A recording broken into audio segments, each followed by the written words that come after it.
మామూలు వ్యక్తి అయితే ఆ ధైర్యంగా ముందుకు వచ్చేవాడు కాదు.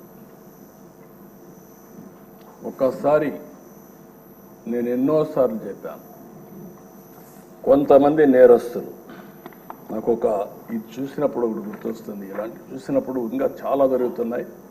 అవి చూసినప్పుడు నాకు ఎప్పుడు కూడా దేశంలో ఎక్కడన్నా జరిగిందా అని నేను అధ్యయనం చేశాను. ఈ కొండే శాసనసభ్యులు 5 కోట్ల ప్రజలు కూడా అర్థం చేసుకోవాల్సిన అవసరం ఉంది.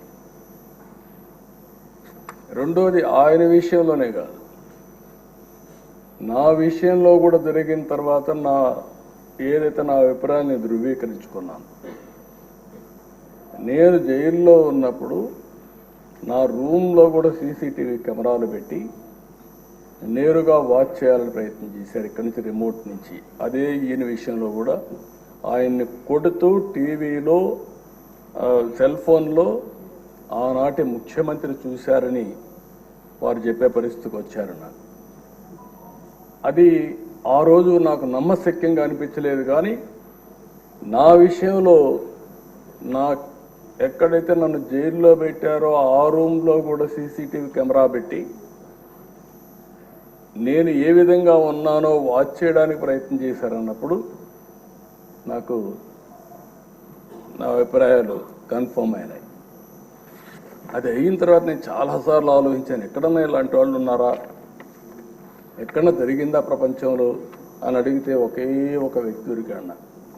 ఆ వ్యక్తి కొలంబియాలో ఎన్నో ఏళ్లకు మునుపు కాదు, 1980-85 ఆ ప్రాంతంలో ఏదైతే పాబ్లో ఎస్కోబార్, అతనికి ఇతనికి కరెక్ట్గా సరిపోతున్నాయి పోలికలు, దాంట్లో ఏం అనుమానం లేదు. అతను కూడా మీరు చూస్తే కొలంబియాలో మారక ద్రవ్యాల ముఠాలకు ఎస్కోబార్ నాయకుడు. అత్యంత ధనికుడుగా, నేరస్తుడుగా, దుర్మార్గుడుగా ఎమర్జ్ అయ్యాడు. దుర్మార్గుడు అంటున్నా నేను. ప్రపంచ మార్కెట్లో 80% కోకైన్ వంటి మారక ద్రవ్యాలని తయారు చేసి సరఫరా చేసి మొత్తం ప్రపంచంలోని డ్రగ్ స్మగ్లర్గా తయారయ్యాడు. మన ఈయన కూడా చూస్తే గంజాయి వచ్చింది, డ్రగ్స్ వచ్చాయి. ఈరోజు నేను హామీ ఇస్తున్నా, ఎట్టి పరిస్థితుల్లో రాబోయే రోజుల్లో ఎవరైనా సరే గంజాయి అమ్మినా, గంజాయి పండించిన ఉక్కు పాదంతో ఈ ప్రభుత్వం అణిచివేస్తుంది. ఒక్కరోజు మాట్లాడా? ఒక్కరోజు కనీసం ఆలోచించాడా? ఎంతమంది పిల్లలు, ఎంతమంది నాశనం అయిపోయారు గంజాయి తీసుకొని, ఎంతమంది డ్రగ్స్ కడెక్ట్ అయిపోయి ఎన్ని ఘోరాలు నేరాలు జరిగాయంటే అన్ని ఘోరాలు నేరాలు జరిగే పరిస్థితి వచ్చింది. ఆ పాబ్లో ఎస్కోబార్ అయితే 1985లో సుప్రీంకోర్టులో గెరిల్లాతో దాడులు చేయించాడు. 11 మంది న్యాయమూర్తిని చంపేశారు. ఈ ఎంపీని కూడా అదే విధంగా చంపేవారు. కనీసం ఈ దేశంలో ప్రజాస్వామ్యంలో కాస్తో కోస్తో చెక్స్ అండ్ బ్యాలెన్సెస్, కోర్టులు ఇవన్నీ ఉన్నాయి కాబట్టి కొంతవరకన్నా బయటపడ్డాం. కానీ లేకపోతే ఇతన్ని ఎప్పుడో ఎలిమినేట్ చేసే పరిస్థితికి వచ్చారు. సుప్రీంకోర్టులో బుల్డోజర్తో గుర్తించారు.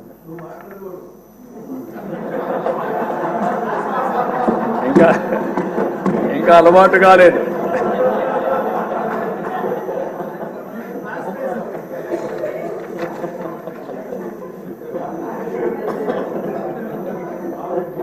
కాబట్టి మీరు అతనికి ఇతనికి చూస్తే ఒక వ్యక్తి అతని మీద మాట్లాడాడని, మినిస్టర్ పార్లమెంట్లో మాట్లాడాడని అతను చంపించేశాడు. ఇక్కడ అదే సంఘటనలు జరుగుతున్నాయి. ఎవరైనా సరే మాట్లాడితే, ఎదురు తిరిగితే, లేకుంటే ప్రజాస్వామ్యంలో ఇది తప్పు అని చెప్పితే ఇంకా వాళ్ళ మీద పడిపోయే పరిస్థితి. శాసిస్తున్నాడు, ఎవ్వరూ మాట్లాడడానికి వీలు లేదని శాసించే పరిస్థితికి వచ్చారు.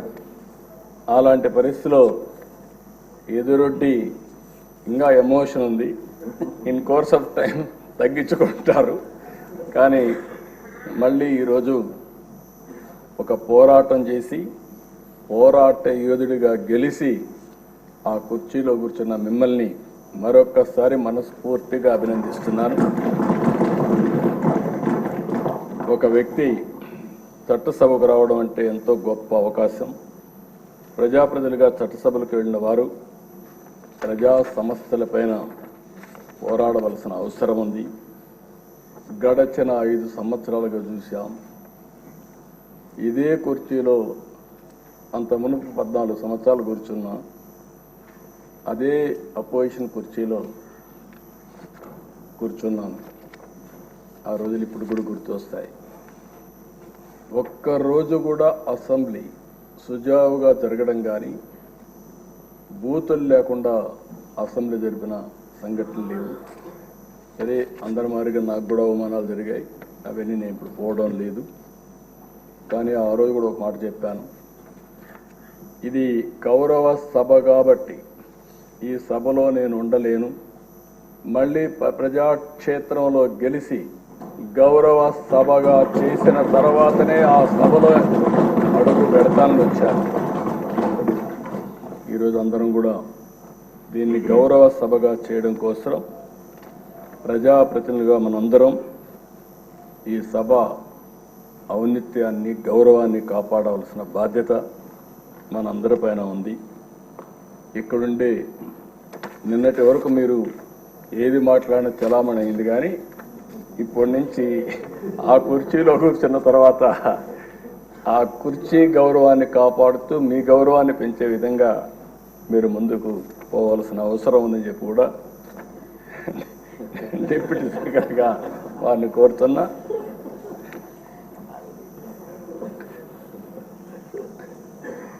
ఇంకొక పక్కన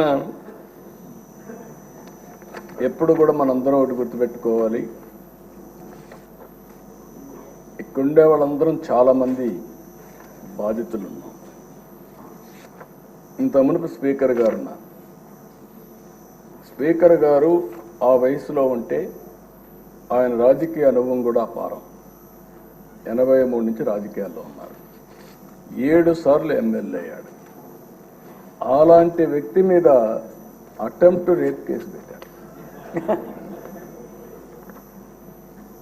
అంటే ఏమన్నా నాకైతే అర్థం కావడం లేదు. ఇప్పుడు ఆయన అదే బ్యూటీ ఆఫ్ డెమోక్రసీ. ఆయన ఇప్పుడు స్పీకర్. అదే మాదిరిగా ఈయన్ని చంపేయాలనుకున్న ఆయన ఇప్పుడు deputy speaker. Can you imagine this? అందుకే ప్రజల్లో ప్రతి ఒక్క విషయాన్ని వాచ్ చేస్తారు. ప్రతి ఒక్క విషయాన్ని వాచ్ చేసి ఎప్పటికప్పుడు ఒక్కొక్కసారి బయట రాలేరేమో కానీ అవకాశం వచ్చినప్పుడు మాత్రం సరైన నిర్ణయం తీసుకుంటారని చెప్పి నేను మీకు తెలియజేస్తూ, అహంకారంతో విర్రవీగిన వారికి కాల్చి వాత పెడతారంటారు చూడండి, అదే సరిగా జరిగింది. ఆ రోజు మాట్లాడినప్పుడు వై నాట్ 175 అంటే వై నాట్ 175 కాదు, నీకు ఇచ్చేది 11 అని చెప్పి 11 సీట్లతో గెలిపించారు. ఇంకొక పక్క ఇదే సీట్లో నేను చూశాను, మీ ప్రతిపక్ష స్థానాన్ని తీసేస్తామని చెప్పి హోదా తీసేస్తామని మాట్లాడారు. ఇప్పుడు ప్రజలు ప్రతిపక్ష హోదా కూడా ఇవ్వని పరిస్థితికి వచ్చారు. ఇంకొక పక్కన మనం గుర్తుపెట్టుకోవాల్సింది, ఇవన్నీ కూడా అహంకారం. అలాంటి అహంకారంతో ముందుకు పోతే ఇదే అవుతుంది. నా చరిత్రలో 2 సార్లే ప్రతిపక్ష హోదా అనేది నాయకులు ఇచ్చేది కాదు, ప్రజలు ఇచ్చేది. అంటే ప్రజలు ఓట్లు వేసినప్పుడు 10% సీట్లు గెలిస్తే ఆ గెలిచిన పార్టీకి ప్రతిపక్ష హోదా వస్తుంది. లేకపోతే మెజారిటీ మనం గెలిస్తే మనం ఇక్కడ అసెంబ్లీకి వస్తాం, మెజారిటీ ఉంటే గవర్నమెంట్ ఫామ్ చేస్తాం. అట్లా కాకుండా ప్రతిపక్ష హోదా కావాలి, ఇవ్వకపోతే నేను అసెంబ్లీకి రానని డిమాండ్ చేసే నాయకుడు నా చరిత్రలో ఎప్పుడు చూడలేదు. 45 స్వతంత్ర భారతదేశంలో ఎవరు అడుగుండరు. అంటే మనం గుర్తుపెట్టుకోవాల్సిన ఒక వ్యక్తి యొక్క వ్యక్తిత్వం, ఆలోచన విధానం, డిమాండ్ చేయడం, డిక్టేట్ చేయడం, శాసించడం, ఇవన్నీ కూడా ప్రజాస్వామ్యంలో ఎప్పుడు కూడా ఉండవు. అలాంటి జరిగే పరిస్థితి వచ్చింది. ఎప్పుడు కూడా ప్రజాస్వామ్యాన్ని గెలిపి మనం గౌరవించాల్సిన అవసరం ఉందని చెప్పి కూడా నేను మీకు తెలియజేస్తున్నా. అయితే ఏది ఏమైనా ప్రజలు ఒక చైతన్యంతో బాధ్యతతో ఓటేసి కూటమి ప్రభుత్వాన్ని గెలిపించారు. ఇది ప్రజా ప్రభుత్వం, ప్రజలకు జవాబుదారీగా ఉండే ప్రభుత్వం. ప్రజలు మనకిచ్చింది అధికారం, అది కూడా ఒక బాధ్యత.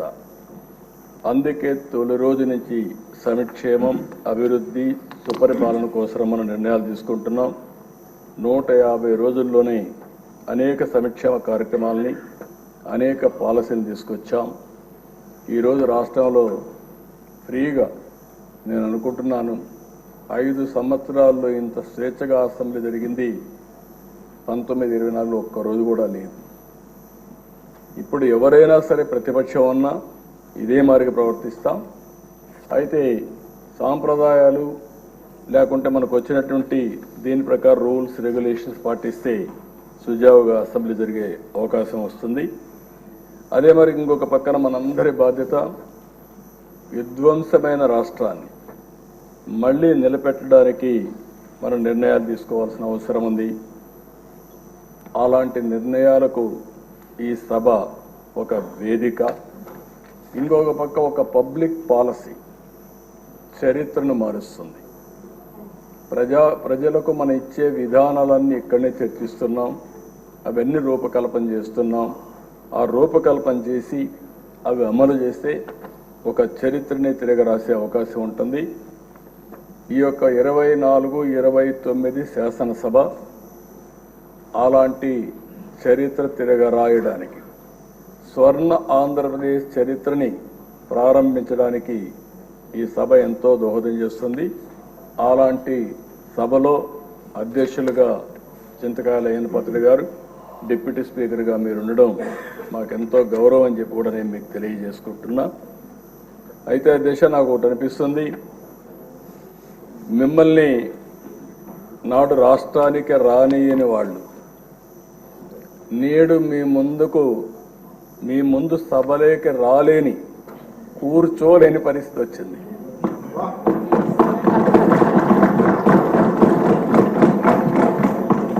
మిమ్మల్ని నాడు రాష్ట్రానికి రానియని వాళ్ళు నేడు మీ ముందు సభలోకి రాలేని, కూర్చోలేని పరిస్థితి వచ్చింది. ఇది దేవుడు రాసిన స్క్రిప్టే. That is the beauty of democracy, that is the miracle. ఆ రోజు ఒక్క క్షణం భగవంతుడు చిన్న చూపు చూసుంటే త్రిపులార్ని ఇక్కడ చూసేవాళ్ళం కాదు. కానీ భగవంతుడు డెస్టినీ గట్టిగా ఉన్నప్పుడు ఏది జరగదు. కానీ అదే సమయంలో ధైర్యంగా నిలబడ్డాడు కాబట్టి, ధైర్యంతో ముందుకు పోయాడు కాబట్టి మళ్ళీ ఇక్కడ రాగలిగాడు. ఏమాత్రం కొద్దిగా కూడా భయపడుంటే భయమే రఘురామకృష్ణరాజు గారు చంపేసేది.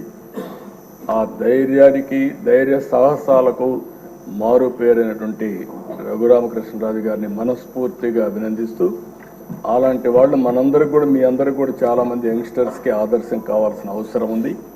అది కూడా మీరందరూ గుర్తుపెట్టుకోవాల్సిన కోరుతూ, డిప్యూటీ స్పీకర్ గారు, మీరు ఆ పదవికి వన్నీ తెస్తారని, మన శాసనసభను ఒక సమున్నతమైన సభగా నిర్వహిస్తారని మనస్ఫూర్తిగా ఆశిస్తూ, మనస్ఫూర్తిగా మీకు అభినందన తెలియజేసుకుంటూ, మీ సాహసాన్ని గురించి, ధైర్యాల గురించి రాజీ పడాల్సిన అవసరం లేదు.